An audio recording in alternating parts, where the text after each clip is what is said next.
Exercice 2 de la section 1.4.1.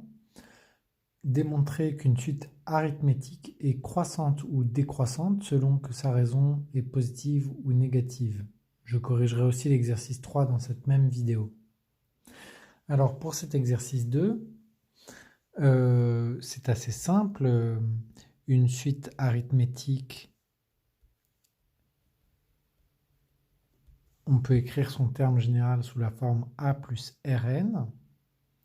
Et alors, si on calcule un plus 1, ça donne a plus r facteur de n plus 1. Et on voit qu'on peut mettre le n plus 1, on peut le développer là.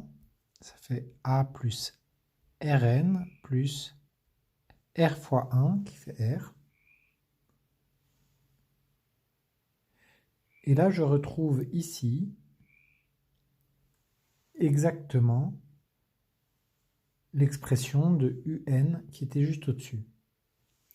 Du coup, si on fait un plus 1 moins un,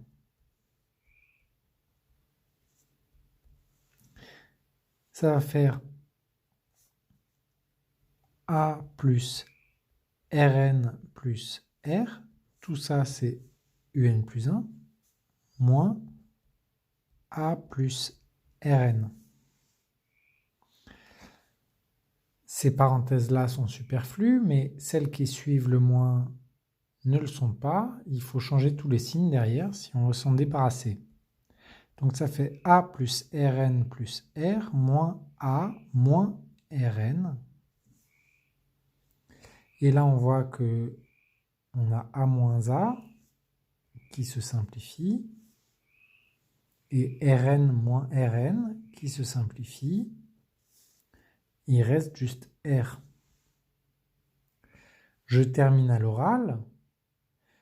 Un plus 1 moins un, c'est égal à r à tous les coups. D'ailleurs, c'est une définition aussi possible des suites arithmétiques. J'aurais pu obtenir cette égalité dès le début, en disant, si vous regardez dans la définition des suites arithmétiques, une suite est arithmétique si un plus 1 moins un, ça fait toujours le même résultat, r, qu'on appelle la raison. Bref, si ce résultat est positif, c'est donc qu'on a une suite croissante, et sinon, c'est qu'on a une suite décroissante. Voilà. Il resterait même un cas à part, un peu à traiter, c'est le cas où r égale à 0. À ce moment-là, on a une suite constante. Ça, c'était pour l'exercice 2. Je passe à l'exercice 3. On s'occupe cette fois de suite géométrique, plus précisément de puissance d'un nombre réel q.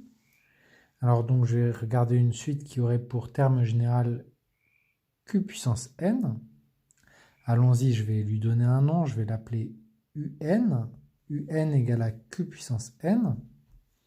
À ce moment-là, si on fait un plus 1 moins un, ça fait q puissance n plus 1 moins q puissance n.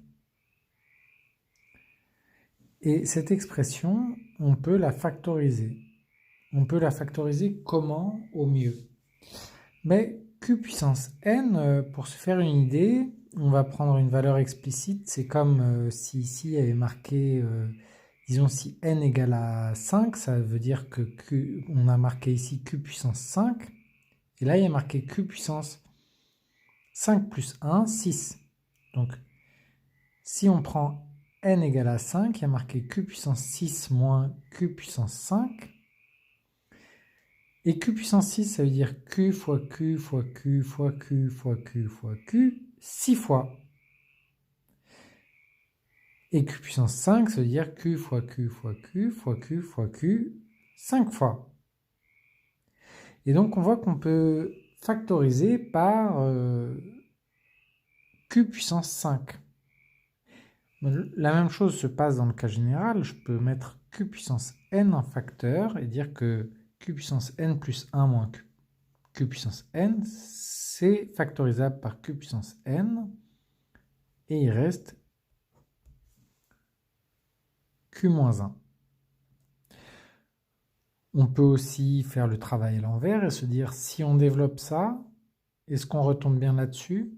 Oui, Q puissance n fois Q, ça fait bien ça. Q puissance n fois 1, ça fait bien ça. Bien. Qu'est-ce qu'il reste à dire? Alors, dans l'exercice, dans l'hypothèse de l'exercice, on m'a précisé Q appartient à R étoile plus.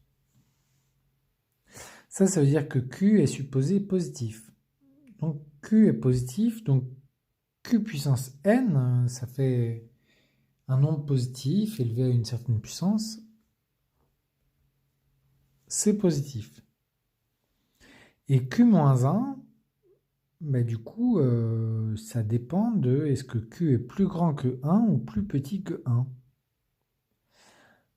Bon, ben on a le résultat. Donc, ce résultat est positif si Q est plus grand que 1. Et sinon, c'est négatif